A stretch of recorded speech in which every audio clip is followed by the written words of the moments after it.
Hello and welcome on my channel SafFix. I'm Saf and today I will try to guide you how to make stuff happen on the computer. Just follow me and everything should work fine. Okay, let's start. Click the message icon in the bottom right corner.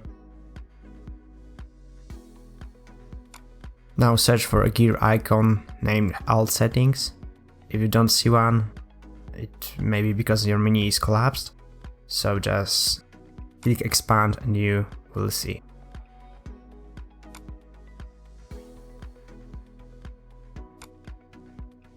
Now select the devices, mouse, and then you can see an option named select your primary button. Change it left to the right if you want, or right to the left.